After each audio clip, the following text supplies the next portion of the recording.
UFC 271 is right around the corner, and one of the biggest stars in MMA is set to make his return, as Israel Adesanya will defend his middleweight championship against his biggest rival, the man he took the belt from, Robert the Reaper Whittaker. Israel Adesanya came into the UFC and was extremely active when he got in, fighting against top contenders very shortly after he got into the UFC, as he defeated names such as Derrik Brunson, Anderson Silva, and Kelvin Gastelum on his way to the title. Ever since he defeated Robert Whittaker at UFC 243, he's already made 3 title defenses against Yoel Romero, Paulo Costa, and Marvin Vettori. Costa and Vettori are still some of the top contenders in the division. Meanwhile, Robert Whittaker, came into the UFC as a welterweight and a winner of The Ultimate Fighter. Although he wasn't too consistent at welterweight, once he made the decision to move up to middleweight, he had an unbelievable run to the title, as he went 8-0 against some extremely notable names like Uriah Hall, Derek Brunson, Jacare Souza, and Yoel Romero back to back. Now, of course, he did lose the title to Israel Adesanya, who's the only person to beat him at middleweight, and he's going to be facing him again this Saturday at UFC 271. But since losing the title to Israel Adesanya by second round KO, Robert Whittaker has faced a killer's row and looked nearly unstoppable, as he's defeated Darren Till, Jared Cannonier, and Kelvin Gastelum. He even nearly knocked out Jared Cannonier, and he looked flawless in his performance against Kelvin Gastelum. And while he's been doing this, Israel Adesanya went up to light heavyweight to challenge for the title there.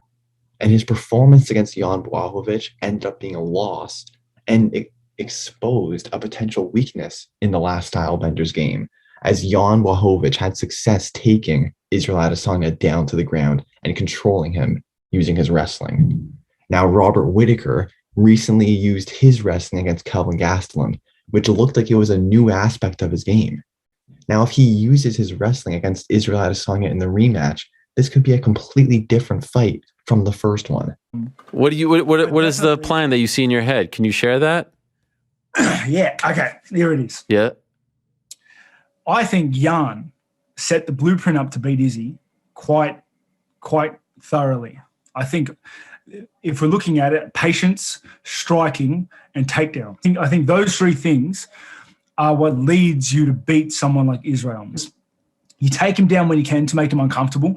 As you've seen in my last fights, I've been trying to mix in the takedowns and as much as I can. Israel Adesanya and Robert Whittaker are the 2 best middleweights in the world by far, and we're finally going to get to see them have their long-awaited rematch to determine who the true best middleweight in the UFC is. In the co-main event, this is just going to be absolutely insane, as Derrick Lewis is facing Tai Tuivasa, 2 of the most lethal knockout artists in the UFC's heavyweight division. Derrick Lewis has the most knockouts in UFC history, and he's coming off another exceptional knockout against Chris Daukaus. Meanwhile, Tai Tuivasa has been steadily rising through the UFC's ranks, and he's looked exceptionally impressive since going on a 2-fight losing streak. He's bounced back very well and looks very good in his performances since then. This could be an absolute barn burner, and we could very likely be seeing a first-round knockout in this crazy heavyweight matchup. And to make it even more exciting, there could be title stakes on the line in this fight. One of these 2 guys with an impressive performance could foreseeably be getting a title shot. So the stakes are high in this match. And then before that, we're also getting 2 top middleweight contenders as Jared Cannonier faces Derek Brunson. Jared Cannonier is coming off of a victory over Kelvin Gastelum, and Derek Brunson is just on a roll, recently defeating names like Edmund Shabazian and Darren Till.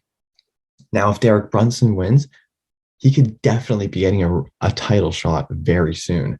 But for Jared Cannonier, there are also title stakes on the line. So the winner of this fight could foreseeably be fighting the winner of Adesanya and Whittaker. In fact, the winner of Jared Cannonier and Derek Brunson will probably be the front runner to get the title shot. So it's really cool how we have the title fight in the main event. And earlier on the card, we have the two top contenders facing each other to potentially get the next title shot, which is just a great way to organize a card. Also on the card, we have a nice bantamweight matchup with the return of the always exciting Phillips. We also have a lightweight fight between Bobby Green and Nasrat Haqparast. Bobby Green is coming off a great win over Ally Quinta, and this could be another really exciting fight.